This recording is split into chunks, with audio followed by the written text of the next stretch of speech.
All right. Thanks everybody for joining this webinar today. We will be talking about gifted education in the age of AI. My name is Tyler Clark, and I know many of you all, or have corresponded with you at least. I am Executive Administrator of the World Council for Gifted and Talented Children, and also Assistant Director of Operations with the Center for Gifted Studies at Western Kentucky University. And I have two of my colleagues here today. We will take about 10 minutes each to share about individual work that we're doing and things that we're excited about with AI. And then we'll have a couple of questions that we answer kind of as a panel together. And then we'll also have plenty of time for questions from you all. So if you want to put questions as we go along the presentation in the chat, and if there's a time that I feel like we want to go ahead and answer that then during the presentations, we might just stop and do it then, or we'll hold it until the end. But please do put your questions there so we'll have time to answer those. And I will let my colleagues introduce themselves. Claire? Hi there, y'all. I'm Dr. Claire Hughes. I'm professor of gifted education, special education, and twice exceptional education at Cleveland State University in Cleveland, Ohio. Hello, everybody. It's 7 a.m. in the morning here in Australia. My name is Dr. Michelle Ronks-Pavere. I'm the Program Director for the Graduate Certificate in Special Education here at Griffith University in Queensland. And it's very early for Michelle. It's 7 a.m. there. It's only 5 p.m. here, so Only 4 p.m., so it's a better time for me. 5 o'clock somewhere, and here it is. So we're going to start with Claire. So Claire, if you want to share your slides and then share with us a little bit about the work that you're doing with AI and what you're thinking about with AI. Absolutely. I get to start us off with a sort of more of a viewpoint in a sense, so that because one of the things that I've been doing with is really looking at AI and gifted from a teacher prep perspective. So one of the things is, as everyone knows, on November 22nd, I think it was 2022, so coming on only 3 years ago, AI has been released publicly. It's been around for decades, but in terms of being a public availability, and I sort of feel I don't come at AI from a tech perspective. I don't have a strong background in tech. I come at it from a teacher perspective. And it certainly has felt like it's been raining Legos down on us of this, like, oh, look at all the cool things you could build. Look at all the exciting things. But there hasn't been a lot of blueprints as to what it actually could do. And so many teachers have just kind of withdrawn or have adopted it. There's a wide range of practical components to it. And so what it looks like has been a significant question. When I jumped on it very early because I saw that it has significant potential for twice exceptional kids. So because of its ability to both support and challenge students and to adapt learning where they are, I see it as a very important aspect for that. When I think about AI, I think about AI in sort of 4 buckets, as it were. So when we think about AI in education, we're in a very unique sort of perspective because we're not in business, we're not in manufacturing, we're not just working with AI or creating AI. We actually have the responsibility of teaching others about AI. And so for teachers, we have what I said are these sort of 4 buckets. When we think about using AI, we've got the AI tools that teachers can use, but then we also have AI as a teacher. So AI as a tool, as a testing, as assessment, as feedback. So what the tasks of AI that can take on the role of education. But then we also have a responsibility for our students in terms of teaching them about AI, how to use AI, how to face a world with AI in it. And so for that, we have AI literacy, where we have to think about where our kids understand AI. But then we also have a component of AI pedagogy. So how do we even teach about AI? So here's this completely new revolutionary technology. And we've got these sort of 4 different buckets that we as educators really have to sort of conceptualize with. I'm going to talk mostly in this session about AI, briefly about AI tools for teachers. And I'm going to talk mostly about AI literacy. When we think about educating our students about AI, what are some of the issues that we need to think about? So I think about it from a systems perspective and an educational perspective, a curriculum experience in a sense. So one of the things about AI as a tool that I find fascinating and really, really valuable is, and that I've been shifting my instruction to, is using AI to help plan curricular experiences and learning experiences for twice exceptional children.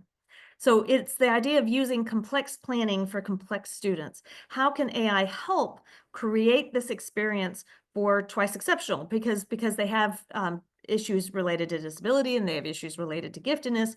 So I've been doing quite a bit. There's a chapter I've written, there's teacher trainings I've been doing, and I've really begun to shift my curriculum development classes in terms of how do we teach teachers to use this as a tool to develop experiences for students. But one of the things that I think is significantly important is this concept of AI literacy for both teachers and students. Because it's one thing to use it as a tool, but AI is so much more than that. And I think it's important to not just think that this is just a tool that we can tinker with. It's even bigger than that. And I've been reading a number of books based off of some of these changes that are happening. And I just want to share two different quotes from some of these foundational books that I've been looking at. The first one is called The Swerve. And it says, books change the world because readers do. And The Swerve is about what happened and I'll tell you a little bit about it as we go along, but what happened in 1411 when a book sort of was rediscovered and what happened with that and how does the world change? What happens when the world changes in a dramatic way? What happens when the world does that? And then a book called Natural Born Cyborgs, which talks about the concept of the human brain is designed to work with context. It's designed to work with others. It's a social being, and that we use machines to help us through that process of learning. So as a human, we focus on working with resources. How do we define and learn using the resources around us? So AI is yet another resource, is yet another tool, but it transforms the way that our brains operate. And so part of that AI literacy is really beginning to think about AI as a tool, but also AI as a change agent. When we talk about education, we talk about the future. We think about the future because we're working with children who will then design a future. And it's really important to understand and to think the idea that the future's not linear, that we're living in a moment of history right now, and that what happens in the future is not, there's not a straight line process that happens. AI is reshaping things around us right now. It's shaping knowledge, creativity, identity. It's reshaping how we do things, what we're doing with things. We become technology in a sense because of the way we think about them. And that gifted kids aren't just future leaders. They're not just going to be leading our world, but they're going to be making meaning of the world. And so using this understanding of AI to help them shape the meaning of what the world looks like is critically important. One of the things that I have reflected on a lot is that every time we hit technology, there's essentially two camps that kind of fall into place. The invention of fire. There's a group that says, oh my gosh, look what it can do. And there's another group that says, it could kill us. And so when I teach teachers about AI, I talk about how both of these things are true. Fire can do amazing things and it can kill us.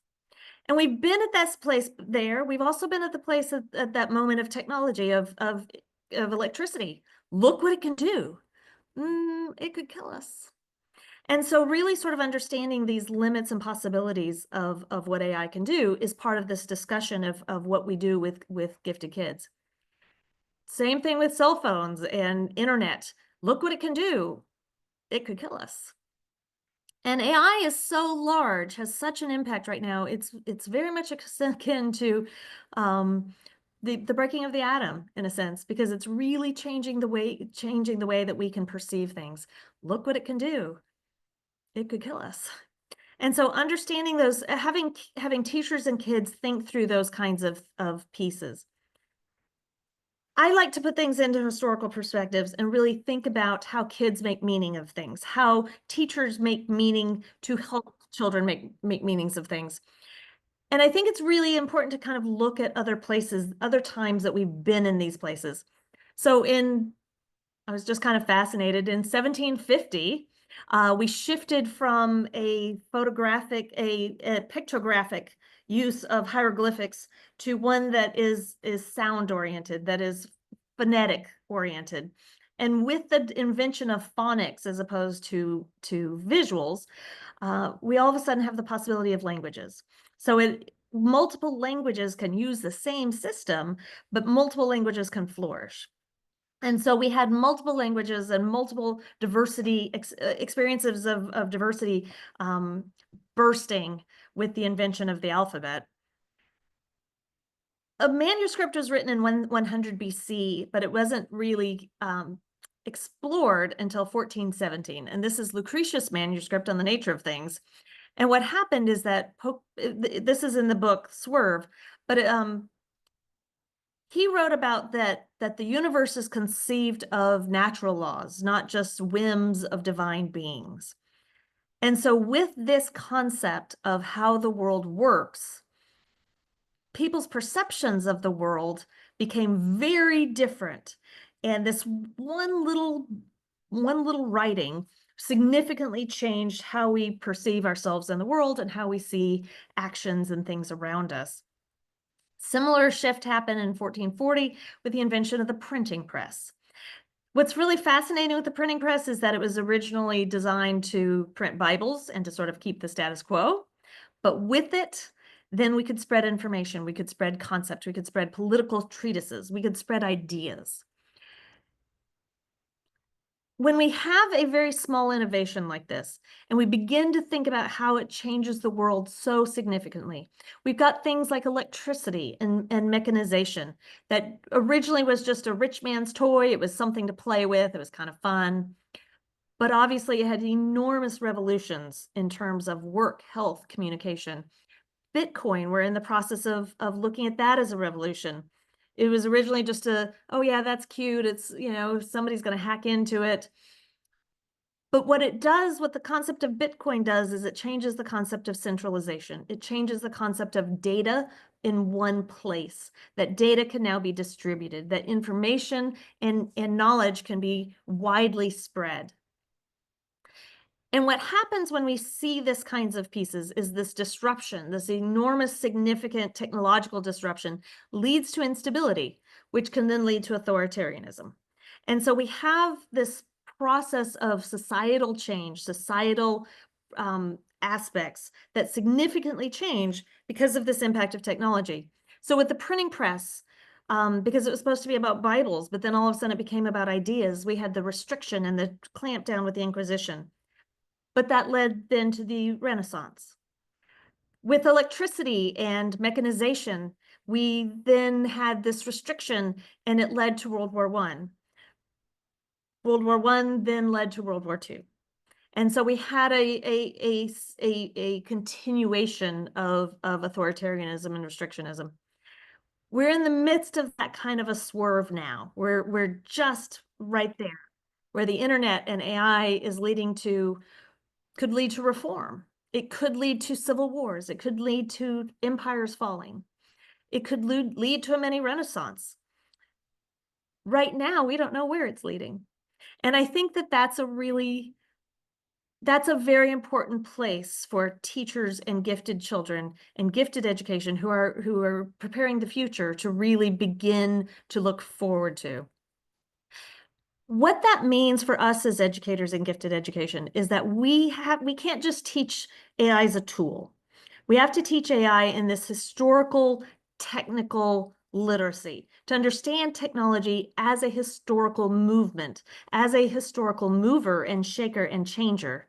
How innovations can change, how innovations can oppress, how innovation is in how it's used. So the ethical components of how it's used. We have to support children as these future Renaissance makers. What does the system look like? What could a system look like? How can we begin to move the system forward? How can we begin to create a world that we don't yet know what it could look like?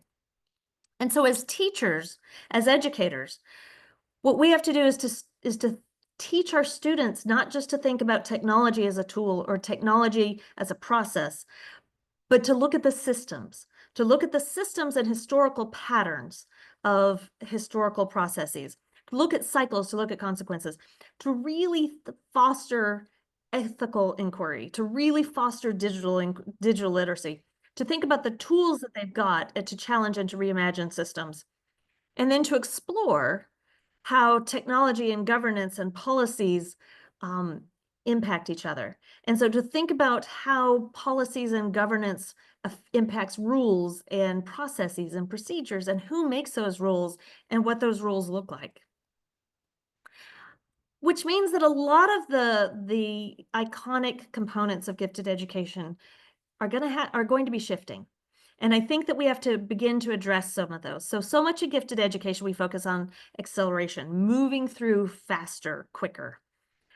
But what we have to do as humanistic skills is to focus on reflection, synthesis.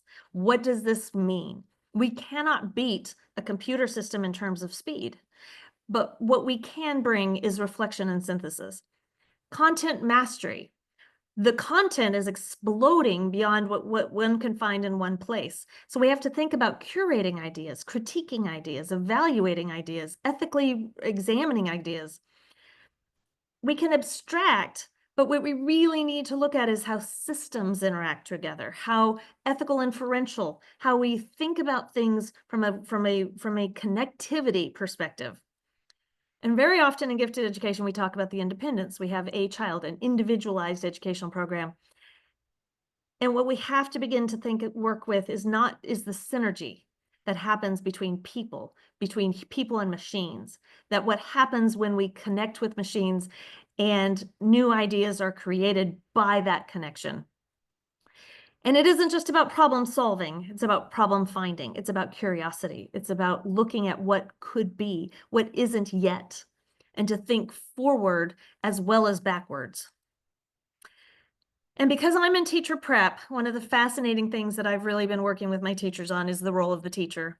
That one of the roles that we have is to be the stewards of the memory, is to teach them to think about what has been and where we're going. And then to think about that ethical imagination, to start designing ethical possibilities. And then to really think of the unknown. How do they sit with things that aren't zeros or ones? One of the things about AI is that it really does like answers, is that it's designed to find answers. It's not designed to live with uncertainty. It's not designed to change your mind. And so when we think about gifted kids and we think about what it means to actually change your mind, as opposed to just convince others that you're right. So one of the things that we need to think about in this time of swerve that we're living through with this AI revolution is that we look for patterns of growth. How do we seek growth? How do we encourage kids to find growth? How do we foster humanity and caring? And in this time of noise, how do we find the signal? How do we help children listen to each other, to history, to what has come to before, and to others? Because these are skills that children have, that adults have, that humans have, that AI does not have. And so I wanted to end with this kind of idea from some of the quotes from the pieces I talked about, that we are symbionts. Our brains are geared to be part of a larger system. AI has now joined the system. And how do we connect those two together? But at the same time, keep our soul. The soul dies when it forgets how to see, how to think, and how to imagine. And so I'm redesigning my curriculum class. I'm redesigning my teacher prep classes to bring in these concepts, because through teachers, we keep our humanity. So thank you all very much, and I appreciate your work.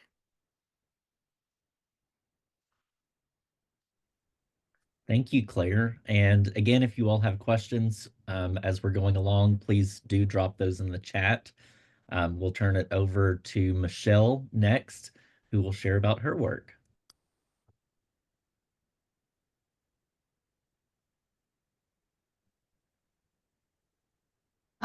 Thanks, Tyler, and thanks, Claire. That was a fantastic introduction and overview. I'm in initial teacher education as well in Australia, and I was listening to some commentary over the last week that was saying within 10 years, teachers will be replaced by AI.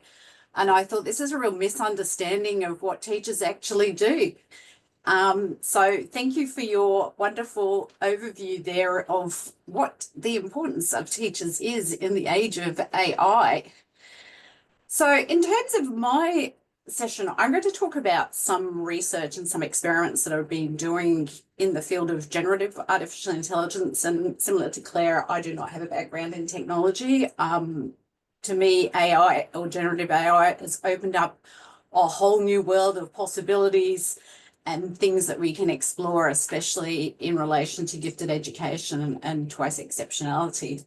So my research is looking at what were emerging technologies, and in some respects there's still some emerging technologies. It's really hard to keep up with the day-to-day and minute by minute and second by second changes and new arrivals in this space. But really looking at what gifted students, teachers and researchers can do when it comes to things like creative thinking, differentiation and personalised learning approaches as we are really navigating this rapidly evolving and shifting landscape that's before us. So I've termed what I've been doing with generative artificial intelligence as small scale experiments. So playing around, probably similar to what a lot of people have been doing in their interactions. I know there's, like Claire was saying, there's like a lot of people who have maybe not yet engaged with AI, people who've dabbled in it, people are really, really engaging in it, and then people are actually developing GTPs and things like that. So some of my initial playing around was actually what I'm calling the hammer experiment. So we've probably all heard of that phrasing. If all you have is a hammer, everything looks like a nail. So I went into one of my favorite Gen AI tools, Claude, and had a play around and thought, okay, let's use this as a possibility, because we often say to gifted students and twice exceptional students, think outside the box. What can you think of that perhaps is beyond current thinking? So I was prompting the AI to think about redefining the box itself, starting with that analogy around the hammer and thinking beyond its purpose. So I said, can you generate me, to Claude, 101 possibilities or alternative uses for a hammer beyond using it to hammer in nails? I got a cascade of responses, really sort of, mundane kind of things, nothing really too interesting. So I kept prodding, and I've learned over the last few years that that's what you've got to do with these tools. You've got to push them. You've got to push the boundaries. What it gives you initially, often, for me anyway, doesn't fulfill what I need it to do. So I keep pushing. Let's go beyond your initial ideas. What could we do? And then it was coming up with writing songs about hammers, theories for hammering, biomechanics, avant-garde art installations. The possibilities were endless. And it was really interesting. It wanted to please me. It wanted to give me the responses. And I didn't notice that it actually put its 101 response on the same line as its 100 response. So I said, oh, you've only given me 100 responses. And it apologized and dutifully gave me another one. So I actually ended up with 102, which was quite funny. So it came out with all these different fantastic ideas. And I thought, these are kind of fit in with what Catherine calls adjacent possibilities, where existing ideas combine to create something new, that redefining the box itself. So for gifted students, these 102 possibilities could become launching pads for further exploration. And for teachers, this might mean less time generating possibilities, more time guiding deeper thinking. But what was really poignant was when Claude concluded with, sometimes a simple tool used skillfully by an ingenious person is the best approach. And I think for me, that really captured how generative AI in the hands of creative teachers and gifted students can really transform learning. One of my other small scale experiments was what I'm calling Project Zephyr, and again, pushing the boundaries. So I was thinking about how can I challenge generative AI to imagine something really out there. So I thought, let's go with human-powered flight. So nothing artificial, it has to be just humans levitating, whatever it might be. And again, I was using Claude here, kept telling me that people can't fly. I think he was very worried that I was going to try and jump off the roof and, take flight or something. I'm like, yeah, just come with me on this, imaginative journey and let's see where we go. And finally, it stopped cautioning me about humans can't really fly and embraced this impossible premise that it was really initially quite hesitant with. And with my constant pushing, it was able to move beyond and go into the imaginative realm with me. And I thought the possibilities of this, using these kind of tools and these kind of imaginative prompts with our gifted students, are absolutely fantastic. We came up with a really elaborative narrative around a secret program seeking individuals with extraordinary potential, kinesthetic abilities, cognitive abilities, and the conversation really started to integrate things like physics, biology, psychology, quantum mechanics, and much more. The kind of cross-disciplinary thinking that our gifted learners crave, that divergent thinking. And then we got into the realm of who are some of the characters in this, imaginative flight narrative. And Claude created a male character called an everyman figure. And then this prompted really valuable discussions about representation, thinking about who are the characters and how we're being inclusive or exclusive.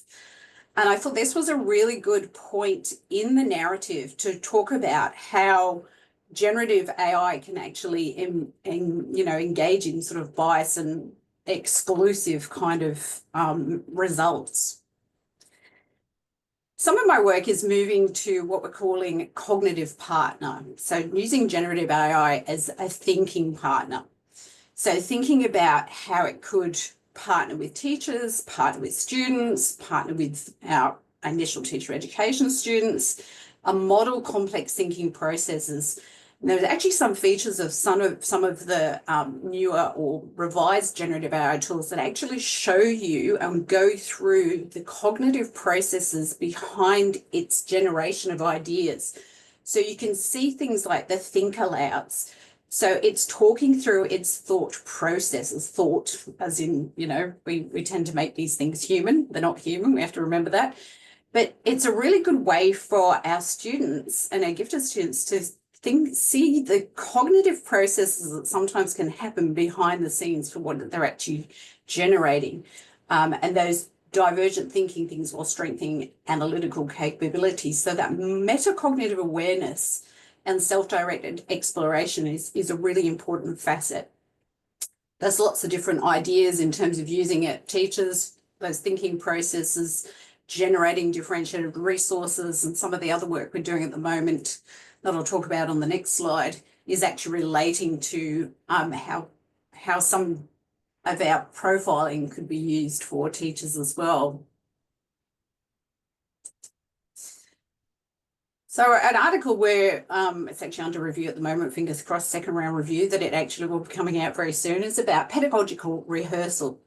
So we developed synthetic profiles, evidence-based synthetic profiles based on some previous research that I've done of twice exceptional students, and then used those with 3 different generative AI tools to actually come up with differentiated and personalized learning approaches in a way that teachers could use these as a pedagogical rehearsal. So rather than going into the classroom and trying things out, does this work, doesn't it work? This was a way to actually trial it with some synthetic profiles that we've developed, so not real world profiles, but based on real world, and then looking at the evidence in terms of pedagogy and what was supported from the outputs of these tools. So we were able to test some of those approaches and experiment without actually doing it in the classroom in real world. So we found that the tools generally, two of them were very good, one wasn't very good. But they came out with some really good strategies and approaches for these twice exceptional learners in terms of the synthetic profiles that we've developed. They had really good content differentiation and environmental modifications and adjustments, but were very weak when it came to things like acceleration and social emotional support. And obviously this is based on their training data, which is getting better and better, and they're pulling that from all over the place now, and some is actually pulling straight from the internet. But at the time that we did this study, they were the strong areas and the weak areas, but it provides a really good foundation for teacher development. So there was those 3 or 4 different small scale experiments that we were doing there, and the results of those are quite profound. What I'm really, really interested in, and the exciting things for me, is what we don't yet know, the unknown unknowns about what AI and generative AI can actually do and support us as teachers, as students, as gifted leaders to do in the future. It would be really exciting to see what's coming out of schools, what students are doing themselves in terms of creativity, and what teachers and researchers are doing around the world. So for me, the real magic happens when we combine our expertise as educators and researchers with AI's capacity for generating novel connections and ideas. Thank you very much. Thank you, Michelle. And I actually had a question for you. You mentioned several different research projects in there, and I know that you mentioned by name Claude. Are you using kind of the mainstream, what most folks have heard of as the AI tools for your research projects, or are you using some of the more niche applications that are popping up, because there are hundreds, thousands of them popping up every day at this point, it seems? Yeah, that's it. I mean, it's changing second by second. For my research, we're using the mainstream ones, so Claude, ChatGPT, and Notebook LMN, those kind of ones. We are working with creating some bespoke GTPs. So that's part of our research, but yes, just the main ones at the moment. Kind of what I was thinking. And along with your gender um, bias thing, it just made me think of something that we were highlighting, one of the artificial intelligences that could make a podcast out of a research article or something. And I heard 2 of them, and in both of them, it had a man and a woman on the podcast, but it started out with the man saying, "Let's talk about this research article that's out." And the woman said, "Well, I don't know very much about this," and kind of was not aware of what was going on. And then as we start to go along, the man is making no sense really about what he's talking about. He's making a little sense, but he's not making any profound statements. And the woman clearly knows exactly what she's talking about and can take the research article and go with it. But at the beginning, and in both of them, it was the woman didn't know what she was talking about. And I was like, this is just a prime example of bias in our AI systems and tools that are out there. So I thought that connected with what you were talking about. So let me click share screen here. And again, if you all have questions, please do drop those in the chat.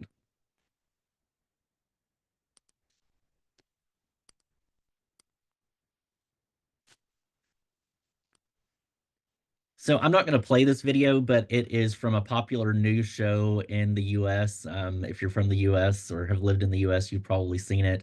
In 1994, they were talking about what was the internet. And they had in there the first email address they'd ever seen, and they didn't know what the @ symbol was. Some of them thought it meant about, some of them thought it just didn't know what it meant, and what even was the internet. And that's kind of where we are a little bit today with AI. As we know, the internet has evolved very rapidly. I mean, we wouldn't be on this webinar today if the internet wasn't around. And AI is something that we don't know what it is, but it's going to influence the rest of our lives, I would say. Um, so how do we frame what AI is? I think, Michelle, you mentioned it when you were talking on one of your slides.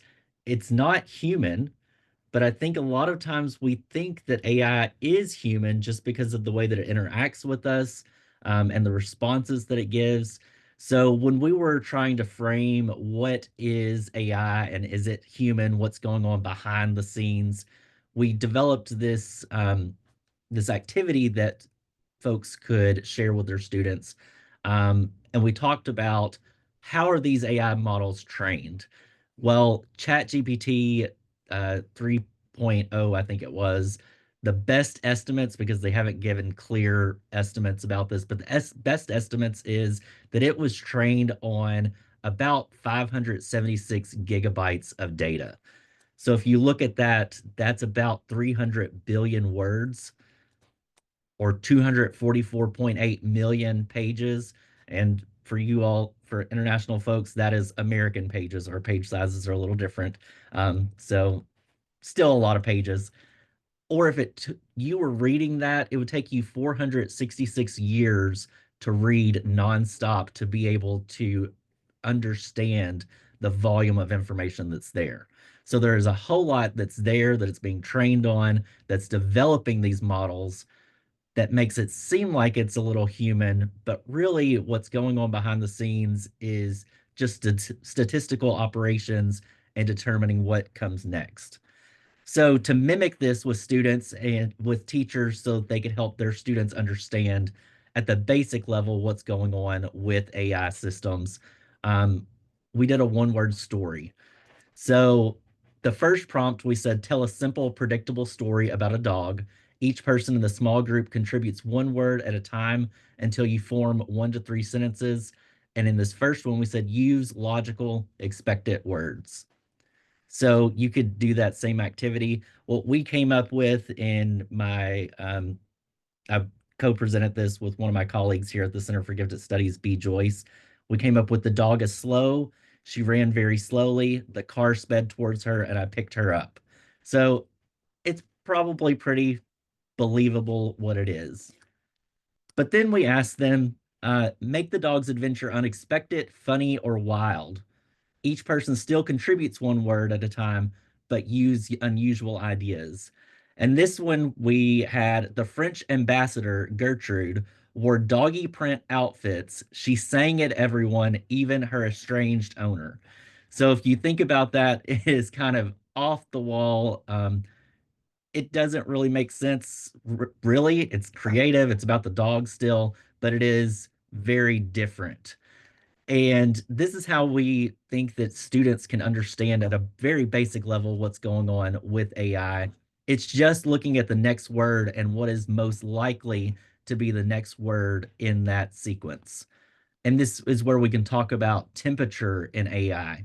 So we can turn the temperature up and down in what we're asking AI to do, and that's the technical term for it.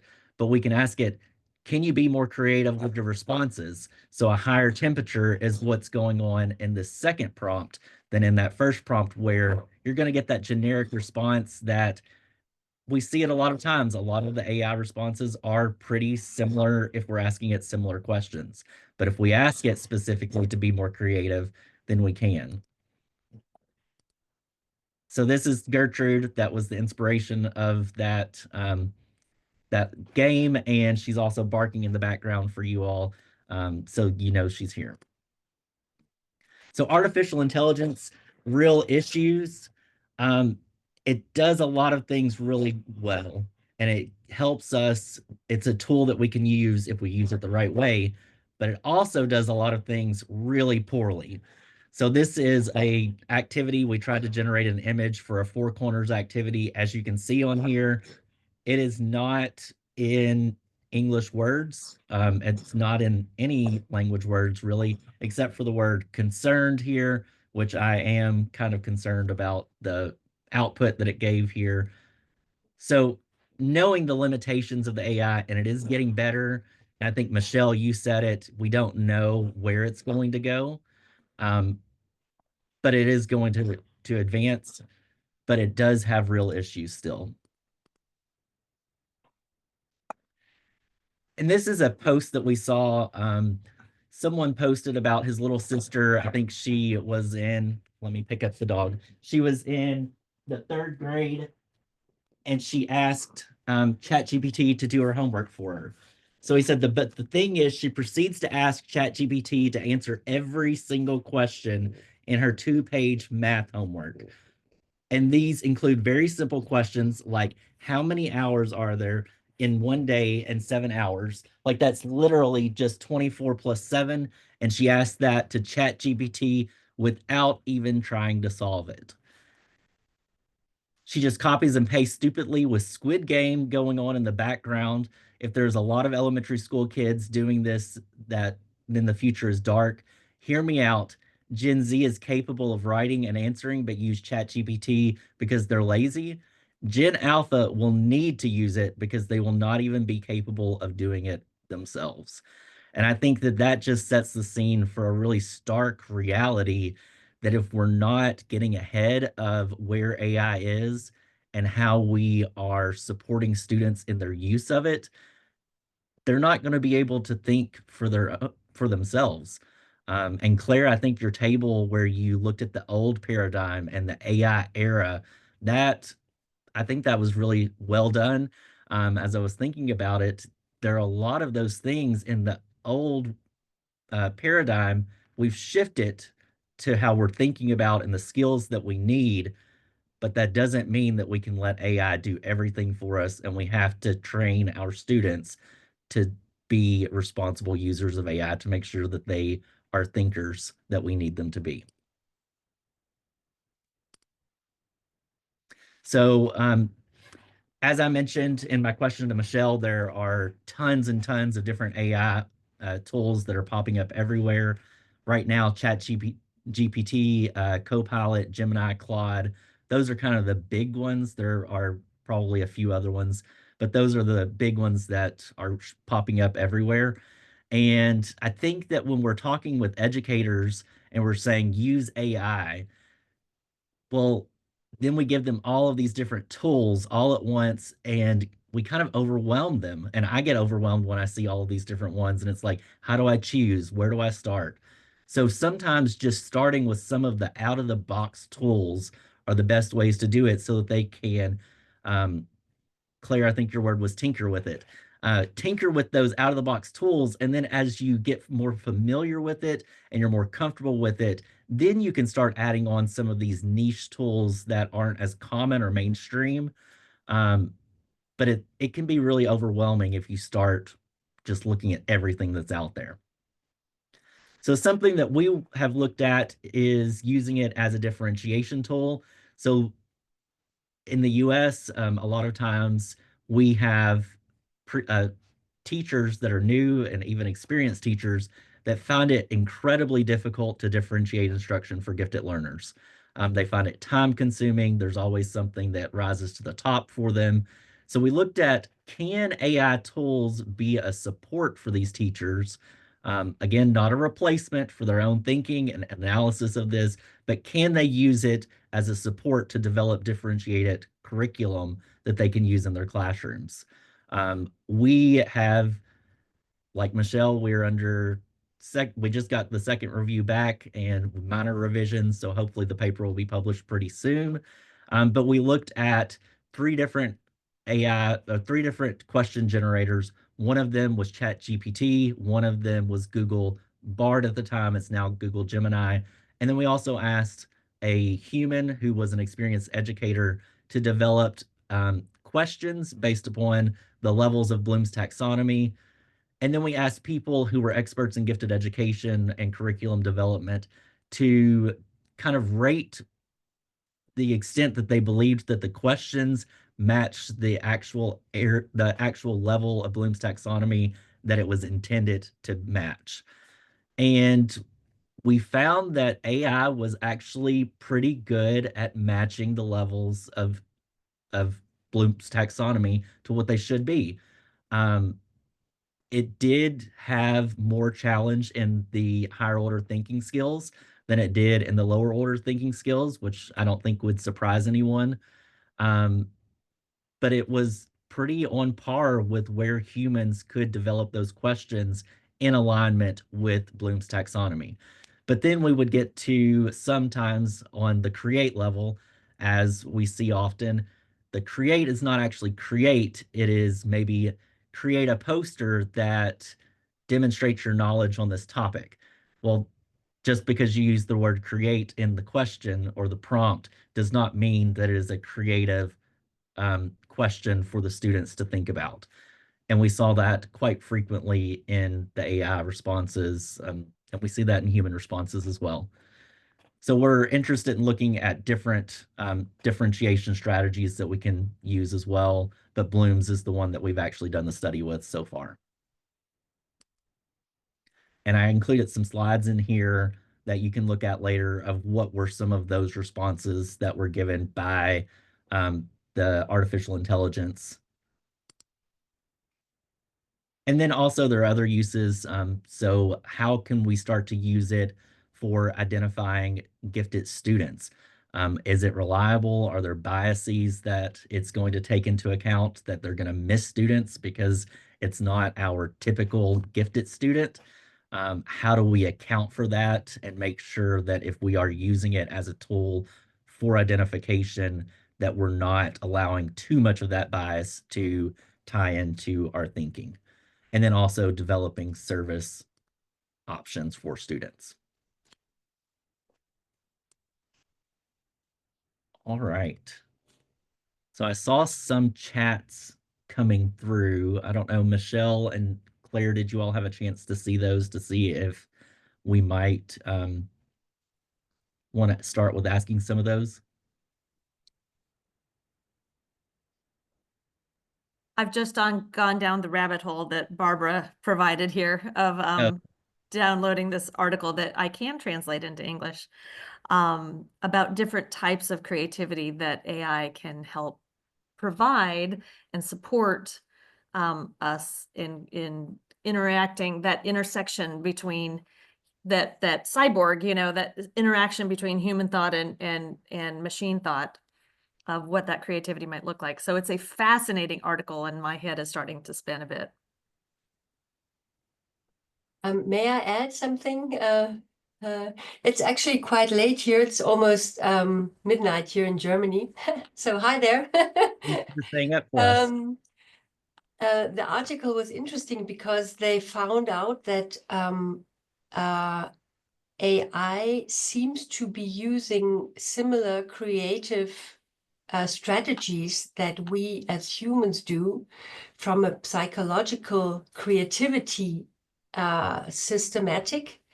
And they differentiated between flexible creativity and so something like grit, persistence creativity. I'm not a psychologist, but it seems to be a more known systematic. And they found that AI is capable of switching which kind of creativity it's using regarding which kind of job it is confronted with.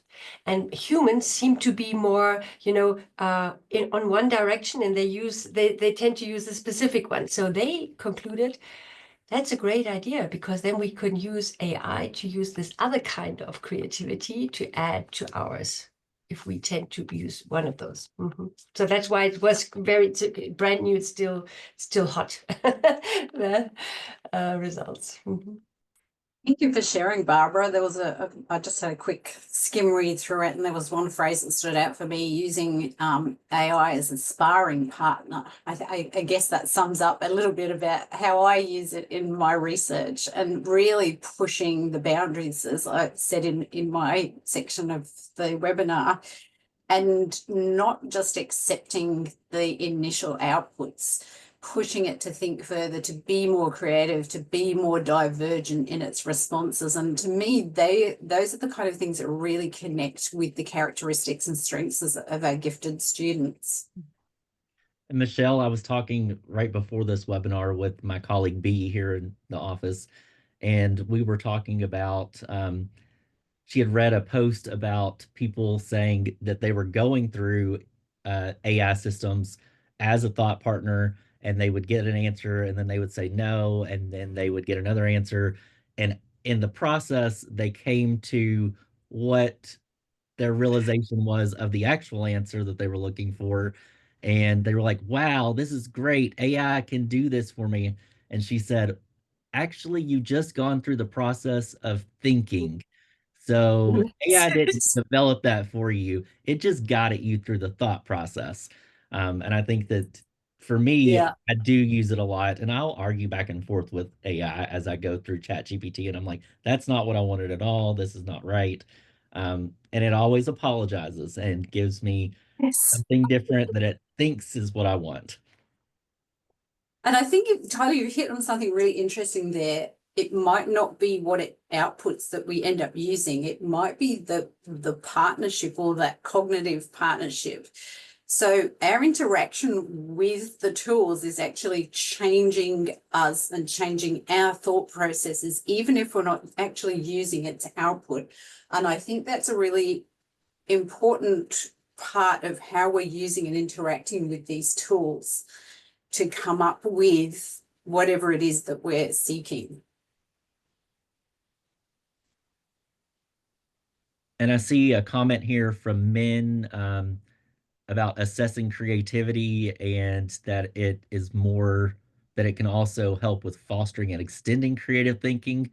Um, I think, Claire, you've addressed that, but we are seeing that there's a whole lot of research coming out about creativity and AI systems in the US, and I think in a lot of places. The Torrance tests of creative thinking are being used for measuring creativity in students. The trouble with that people have found is it takes so long to score those assessments. But there are quite a bit of research that's coming out that's looking at how can AI be used for scoring those. I don't know that I've necessarily seen any for the figural right now, but for the verbal, it definitely, there's some strong research that's coming out looking at the capabilities of AI in assessing creativity. But I do agree, man, it can be used for fostering creativity, like Michelle was talking about, as a thought process partner and developing those new ways of thinking. Um, and we can't forget about that part of it.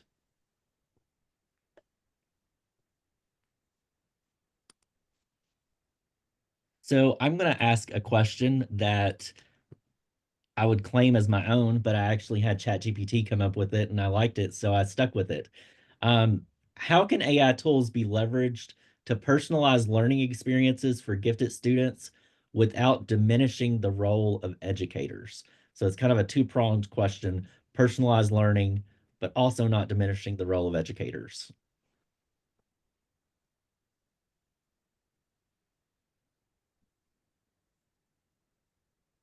Do either of you have any thoughts on that?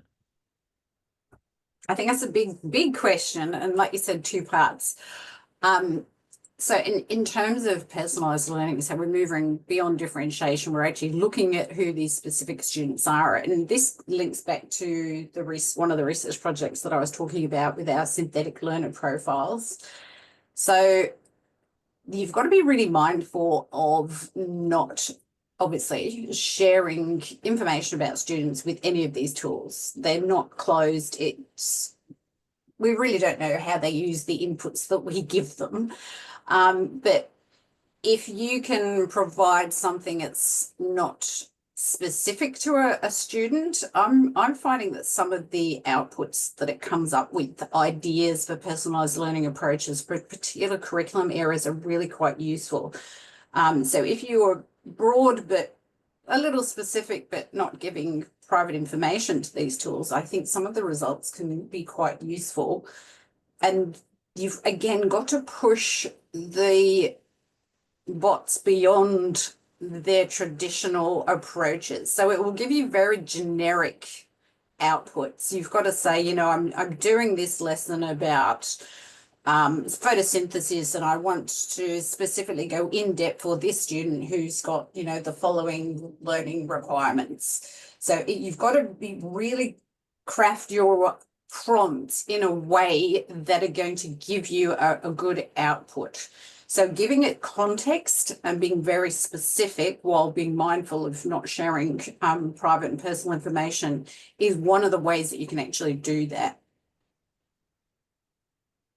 And I think that the AI systems would tell you that it is a closed system and that information is secure, only seen by you, and that they do not use anything that you are doing for training data. I know that because as of an hour ago, I asked it that question, and that's what it told me. But I don't necessarily believe that that is actually the truth.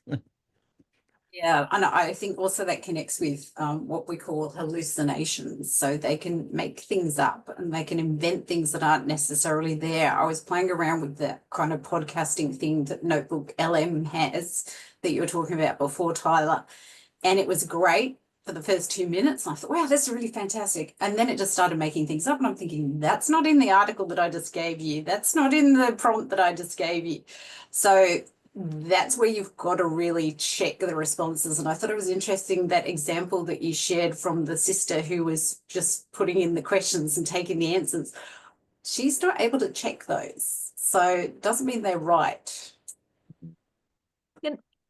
But it says it with such conviction that you think it's right. Sorry, Claire, I cut you off. No. I'm going to share a slide that I am using in teacher training right now that that originated with an article, and I can't think of the solution right now, but and so I'm applying it to education and teacher prep, but it's this idea of how do you work with it? How do you sort of force and push past what it gives you? And I think it helps to think about working with AI from an inverted Bloom's perspective. And so you throw a bunch of things into AI, whatever it is, I want this and I want this and I want some of that, and what happens if we do this, and you're probably pretty vague in your prompt because you're trying to figure out what you're doing. And so you kind of throw a bunch of things in, and then you get something from AI, and you have to evaluate that. I have to say, well, that's not quite right. That's not quite what I'm looking for. That's, oh, that part's good. But then you analyze it. So I like this part, but this part needs to fix and that part needs to change, and be sure you tweak that. And so it's not just prompt generation. It's the question. It's the way that we engage with AI, I think is really, really helpful. And then you get down to, okay, is this close? Is this what I'm looking for? And then at the end, you have a better idea. So for example, some of my presentation came about from this pushing, what Michelle was talking about in terms of pushing AI, of like, nope, that's not quite right. And then I have a much better idea of, oh, okay, this is kind of where I've come from, which is that final sort of place of understanding, And so I think it's really kind of fascinating to think about that process of pushing AI from a reverse Bloom process. I love that, Claire. One of the comments I put in the chat was, what would an AI version of Bloom's look like? And I saw that. I'm glad you shared that, Claire, because I think that has a good point about AI and using it for thinking through different things. And it's just a nice visual to see.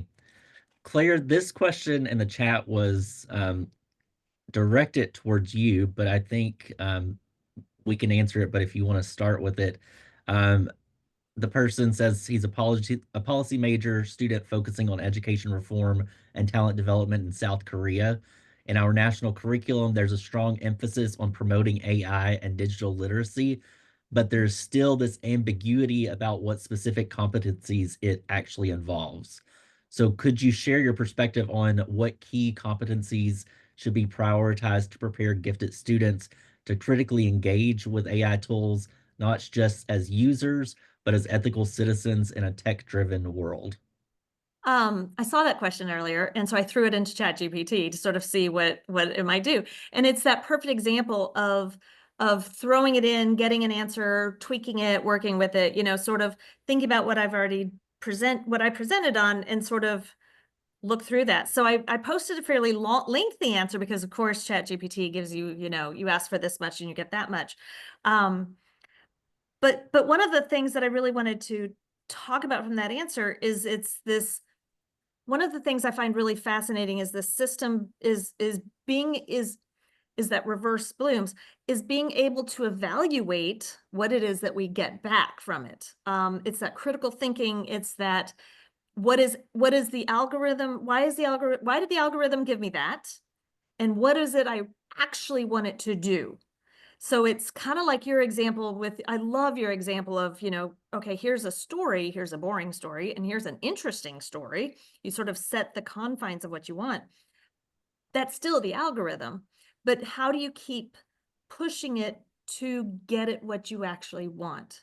And that's an evaluation question. So I think, so in answer to your question, I think that sense of curating and evaluating what information do you give AI, and how do you respond to the information you get back? So it's this input output. It's a systems thinking, I think, is really, really critical to teach as a competency.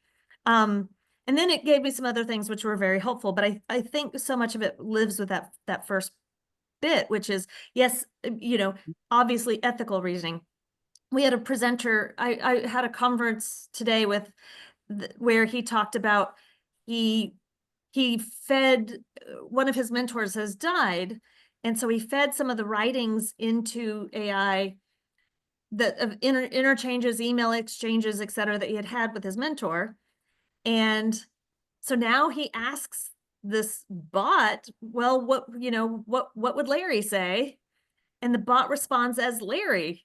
And so he's like, is that Larry? Is that not Larry? Is that his own idea? Is that some other idea? So you've got some incredible possibilities, but also some odd ethical issues. Because if an idea comes out from what you told AI to do, how much is yours? And in our Western perspective, or cultural perspective, that ownership of an idea, whether that's academic or Western, I don't know what culture, but that ownership of an idea is an ethical issue that becomes important here. So big hairy answer for lots of big giant answer for some very specific, for some very large issues. And we're a little bit over time, but if you need to hop off, we understand. But I see two other questions here that I think we should try to answer. This one's directed at you, Michelle. You mentioned teachers providing clear information about what they need from AI. For example, asking AI to target learning to a student with specific needs. How can teachers avoid being too rigid in their thinking? And how can we promote creativity in educational approaches? Fantastic question. Thank you. And a big question too. So it's about the kind of things we've been talking about, your own thinking outside the box, your own divergent thinking as a teacher. What are you seeking? If you're seeking creativity in the responses, are you asking for those kind of responses? And this touches on what Claire was talking about before in terms of connecting with what you're inputting and what's coming out, and that toing and froing process. And we probably tend to think of it as being linear because that's how it's presented to us on our screen, but it's actually not linear. It's quite multidimensional, multifaceted in terms of what we're doing. We're jumping backwards and forwards. We're going to different ideas and different thought processes. And to me, that's the cognitive partnership of this relationship, for want of a better term, that we're working with when we're engaging with these tools, with these large language models. And I think also touching back on Claire's output from ChatGTP in response to that previous question, it's about really understanding how these tools work, where they're gathering their output from. So there was a lot of fear to start with that what's coming out will be the same for each person if they put the same prompt in. What we're realizing now is it's not. It's different in terms of outputs to everybody that's putting something in. And that ownership of ideas, who owns it? I mean, you know, do we have to cite everything that we use when we're writing something, or when students are doing their assignments? Are they citing that they, you know, went on Google and used Google as their search engine, or Safari, or whatever it might be? Where is the point where we say, you know, we can't cite this anymore? So it's a murky area that nobody really has answers to at the moment. And Claire and I were on a meeting earlier, and there was a computer scientist on it, and she said something that kind of surprised me, but I probably shouldn't have been surprised by it. She said what they're finding with AI tools is the goal is to get to kind of a middle ground, and it's kind of pushing towards uniformity in thought, which I maybe shouldn't have been surprised by, but I was. And she kind of likened it to social media algorithms with showing you ads or posts that you're already preconceived to believe in or to agree with. And kind of the risk of the AI leading you down a path of what you already thought, or to something that is kind of the general consensus. So I think that runs the risk of not allowing us to be creative in our thoughts and open with our thinking. Claire, I think you're the one that said it at the very end of yours. It may have been Michelle. But being open to new thoughts instead of what we're already thinking ourselves. And I think that ties into what that question had as well. The other question that I thought we might want to take a minute to think about, I'm wondering whether you have any recommendations for parents, especially in the environment where educators are not playing an active role.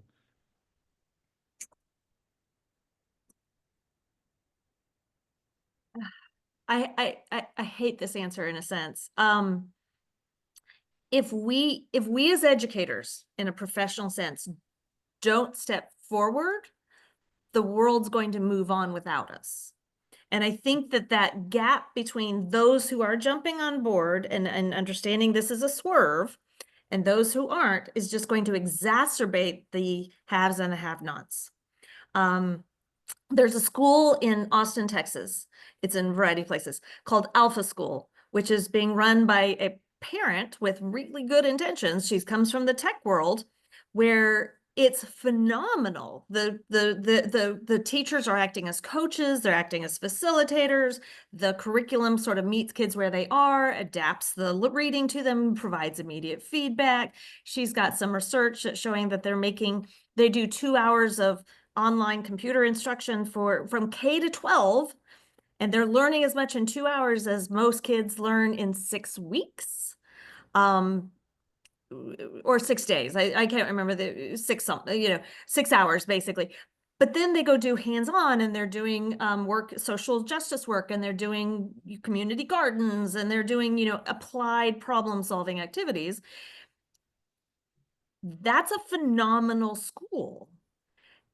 I'd love to see an education sort of take that on and begin to scale that in a sense, because the kids who are at that school, Austin, Texas, which is high tech, are going to be in a very different place than the kids who aren't. So as parents, I would nudge them, but I know some parents are like, that's it. We're creating our own thing. And much as I hate to say it, charter school here in the US, charter schools, private schools, there's room for innovation in education that the system may be slow to adopt. Michelle, anything you want to add? I was just thinking, what a great point. It's exactly the same here in Australia. There are some schools, and predominantly, I mean, there are some government schools, but predominantly non-government schools that are doing fantastic things with AI, and there is that increasing digital divide that we've been talking about for years in terms of internet and, you know, computing access and so forth. It's the same with AI. And if we don't develop that with our students and we don't develop that with our teachers, there are huge parts of societies that are going to be left behind, that aren't going to be engaging with these tools. And I guess something I was thinking about as you all were talking, it's kind of like how we have looked at social media or different apps on phones and monitoring how children are using those from a parent's viewpoint, and then setting restrictions about how they can use it and things like that. I don't think we're at a stage that we have those mechanisms in place for kind of the lockdowns that certain websites or apps have. Uh, Maybe that's something we need to think about putting into place. But being aware about of the AI technologies that are out there, how children could be using them, the benefits and the negatives to it, and then talking with your children about how they should be using it, and how you deem that they should be using it.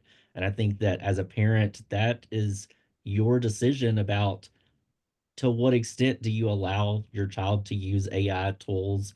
You may decide that you don't want them to use it at all until a certain age. I do think that it's going to be necessary for the future to be well versed in AI, but that's a parent's choice and responsibility for determining what's right for your child at what time. Um, and then advocating with educators in your schools to come up with a plan that matches and you can work together to make sure that people are using AI in responsible ways. Absolutely. And I'm also sort of fascinated because kids are going to use technology. I mean, it's out there, it's available.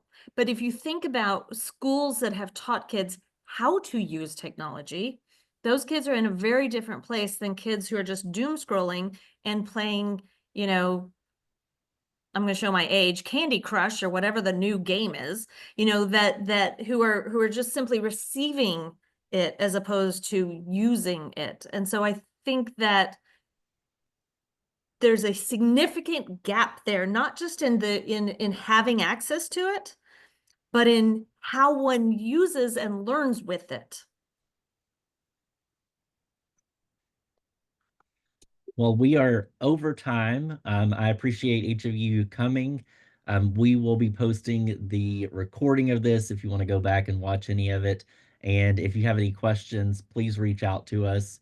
Um, I think that you all have my email address. And if you have questions for Michelle or Claire and don't have their contact, just send it to me and I'll forward it their way. Thanks again and have a good night, morning, afternoon, wherever you are in the world. Thanks, everybody. Nice. Have a good evening. Bye, everybody.